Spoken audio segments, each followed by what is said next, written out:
Hello people of the internet, my name is Baku and welcome to another episode of my Terraria Calamity Death Mode playthrough. Last episode, we tried going through the jungle, had goblin invasion, and had a boss suddenly try to kill us. Well, this episode, well as you can tell, it's a slime rain.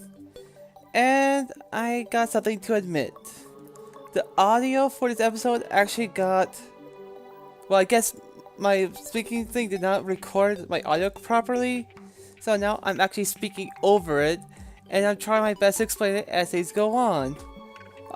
Like right here, as you can see, I'm using a new weapon called the chain guillotine. I mean, pretty sure you saw it right here on the screen right now. About my new awesome weapon, it's pretty OP, and you know what? I'm happy the way how I got it, even though I feel like it's a little bit too overpowered for this moment. As you can tell in this corruption area, I did find a corruption chest in there which wasn't locked or anything else like that. I opened it and I got something called the putrid scent. And what the putrid scent allowed me to do is that, well, it took me a little bit of time to find out exactly what I could do with just the putrid scent. But in the end, with the putrid scent added with a boss loot token, I could actually change the item that I got. Like, for example, instead of if I didn't want the chain guillotine, I could change it to like a couple of different items, like I think like a grappling hook or something else like that. I'm not too sure, but for the boss loot token, if I have that plus any boss drop, I can interchange it with something else. I use this later on quite a bit, and honestly, I freaking love it. Anyways, so right here I showed for just a brief moment that I did upgrade my armor to my jungle gear because I just wanted more defense. Also, I did go around and gather some materials to upgrade my boots to the Frostbark boots. Yeah, that's the one. Anyways, these boots, they are pretty... let's see here. I think I could maybe upgrade to one more tier, but I'm not too sure. Regardless, these boots are doing quite enough for me with what I've been experimenting with. So, as you guys might have noticed with the slime rain and all, well, I mean, you didn't notice because I haven't showed it yet, but I did actually go out and explore my world, the left side and the right side of my world. The left side is just a regular ocean biome, which is just boring, and the right side has the new biome, which I forget the name of the new biome, but regardless, I am not prepared for it.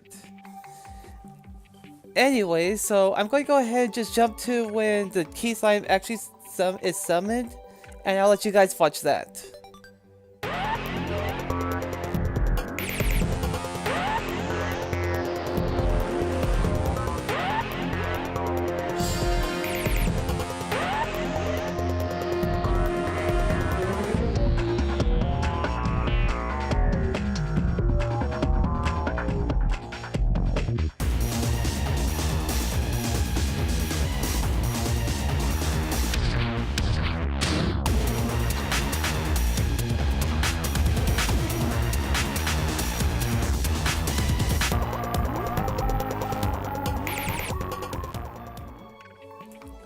As you can tell, my fight with the Slime King, it was a total joke because of my new weapon I got.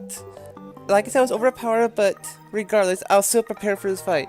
I had my summons ready for it, to summon them if I need to, then I have my swiftness potions, regeneration potions, and my iron skin potions. Now when I opened up the goodie bag for the Slime King, I was hoping for a slime mount, but unfortunately, I didn't get it. But I did get a unique Revenger's drop to me, which was an emerald thing, but honestly, it was useless to me. So with the Slime King gone, my next order of business was to try fighting the Eater Worlds because it wasn't nighttime. Now I know the Eater Worlds are supposed to fight after the Eye Cthulhu, but honestly I just want to see how good I was.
As you can tell, I got wrecked by the Ear World, so I decided maybe I should try having my revengeance against the Eye Cthulhu.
So that's another boss taken down today.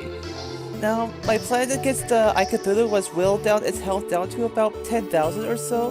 That's before it switches to like phase 2 to phase 3 or something like that. And I thought that while it's going slow, it won't go down to phase 4 or 5 again if I knock down the HP that fast.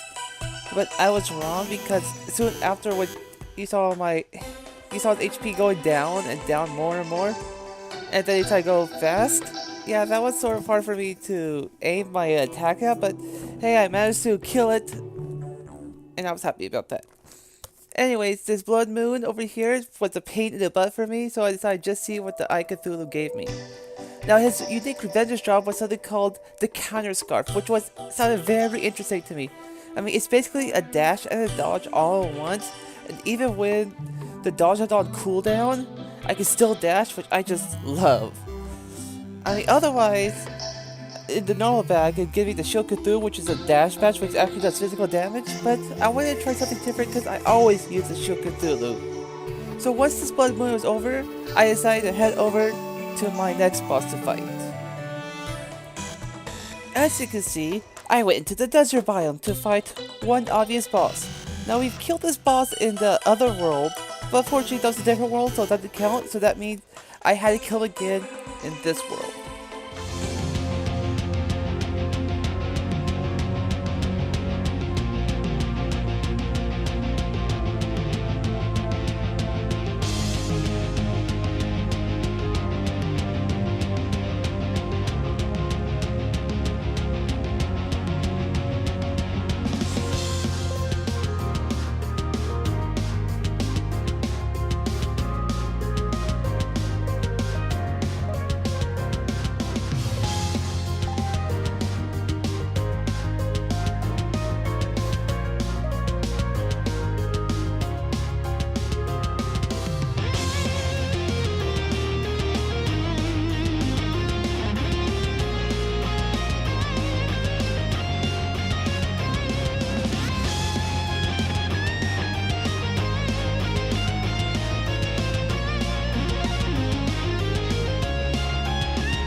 Wasn't so hard this time around now, was he?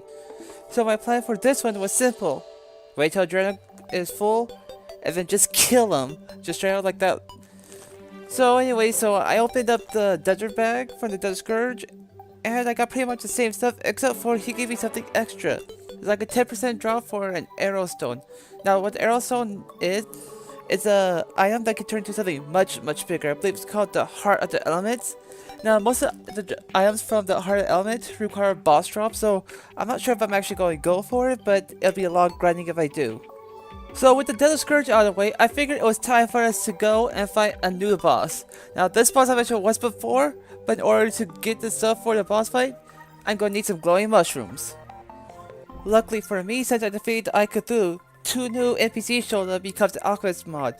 One is the Alchemist, which he was able to sell me some glowing mushrooms, and the other one is a Brewer, which was able to sell me some potions, so I don't have to worry about farming for potions anymore.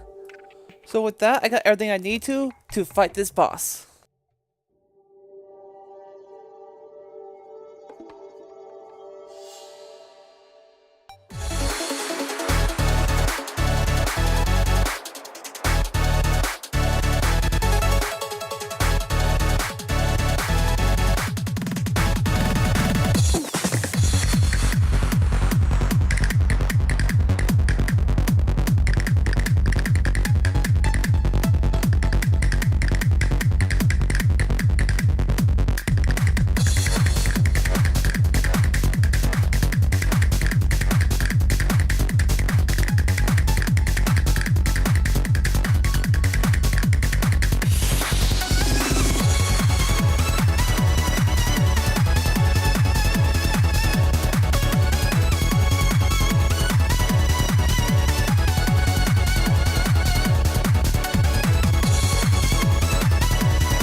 Now, Crabula was actually a much harder fight than I originally thought it would be. At first, I made my arena a little bit too small, so I couldn't really dodge around him too much.